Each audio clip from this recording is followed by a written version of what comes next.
श्री स्वामी समर्थ मंडळी, गणपती बाप्पा हे आपल्याकडे येऊन 5 दिवस झालेले आहेत आणि आता अजून 5 दिवस गणपती बाप्पा हे आपल्याकडे असणार आहेत। तर ज्यांचे गणपती बाप्पा हे विसर्जित झालेले आहेत 5 दिवसांनी, तर त्यांनी सुद्धा हा उपाय तुम्ही करू शकता।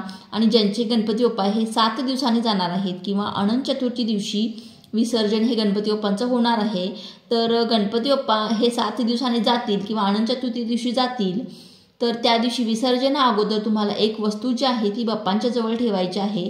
तर ही वस्तू आपल्याला आपल्या तिजोरीमध्ये त्यानंतर उचलून ठेवायची आहे।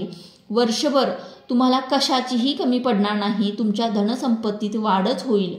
तर ही वस्तू कोणती आहे हे मी आजच्या व्हिडिओमध्ये सांगणार आहेच।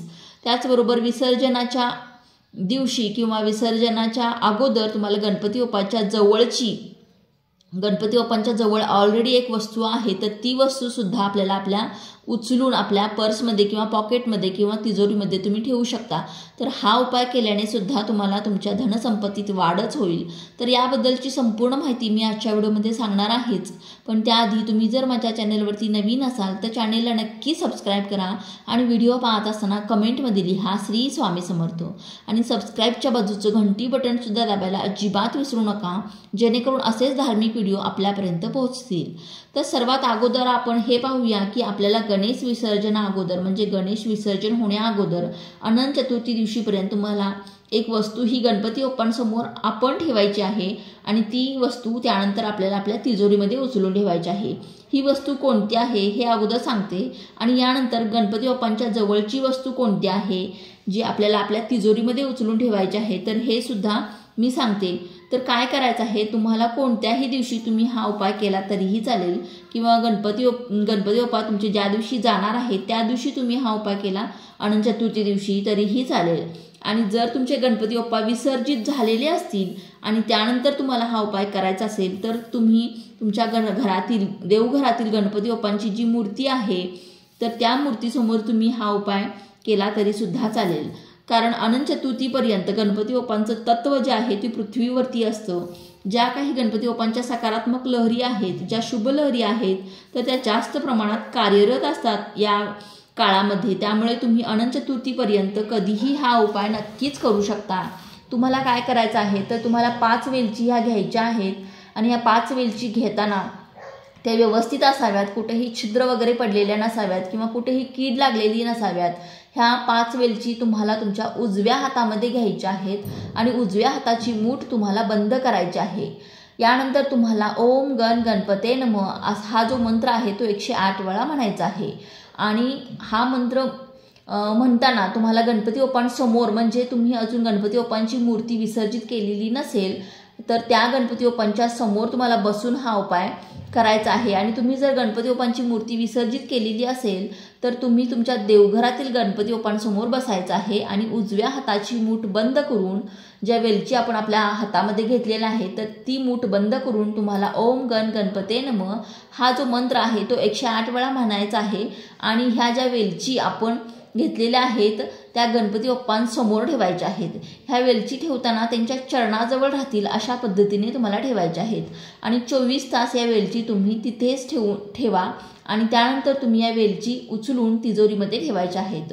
तुम्ही तिजोरी ठेवू शकता किंवा तुम्ही तुमच्या पैसे ठेवण्याची जिथे जागा आहे तिथे ठेवू शकता किंवा तुम्ही तुमच्या पर्समध्ये किंवा पॉकेटमध्ये सुद्धा तुम्ही या वेलची ठेवू शकता।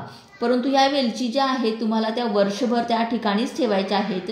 वेलची ही माता लक्ष्मीला अतिशय प्रिय आहे आणि वेलची ही माता लक्ष्मीला आकर्षित करते, त्यामुळे आपल्याला वेलचीचा हा वापर करायचा आहे। आणि नक्कीच गणपती बाप्पांच्या कृपेने आपल्या धनसंपत्तीत वाढ होईल, पैसे येण्याचे बरेचसेच मार्ग हे नवीन निर्माण होतील। तसेच तुम्ही वेलचीऐवजी अजून एक वस्तू ठेवू शकता, ती वस्तू म्हणजे लवंग। तुम्हाला 5 लवंग घ्यायच्या आहेत आणि लवंग घेताना त्या अखंड फूल असलेल्या लवंग असाव्यात। आणि जसा आपण वेलचीचा उपाय केला अगदी त्याप्रमाणेच हा उपाय आपल्याला करायचा आहे।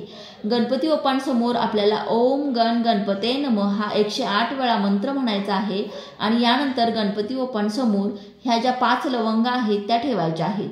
आणि तुम्ही तासभर सुद्धा ह्या लवंगा ठेवू शकता किंवा 24 तास गणपती बाप्पांच्या चरणाजवळ ह्या लवंगा ठेवून त्यानंतर तुम्हाला ह्या लवंगा ज्या आहेत त्या आपल्याला आपल्या तिजोरीमध्ये ठेवायच्या आहेत।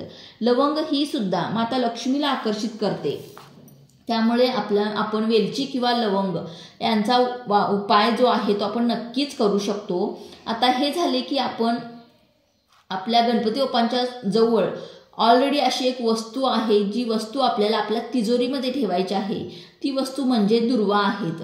तर आपल्याला काय करायचं आहे, आपण बाप्पांना दुर्वा ज्या ऑलरेडी अर्पण केलेल्या आहेत तर त्यापैकी 2 किंवा 5 दुर्वा घ्या आणि एक छोटंसं लाल कापड घ्यायचं आहे आणि त्यानंतर या लाल कपड्यामध्ये या ज्या दुर्वा आहेत त्या आपल्याला गणपती बाप्पांच्या समोरच गुंडाळायच्या आहेत आणि गणपती बाप्पांना प्रार्थना करायची आहे की माझ्या घरामध्ये लक्ष्मी स्थिर राहू दे, माझ्या घरामध्ये धनधान्य यामध्ये वाढ होऊ दे, घरामध्ये सुख समृद्धी येऊ दे, अशा पद्धतीने आपण बाप्पांना प्रार्थना करायची आहे।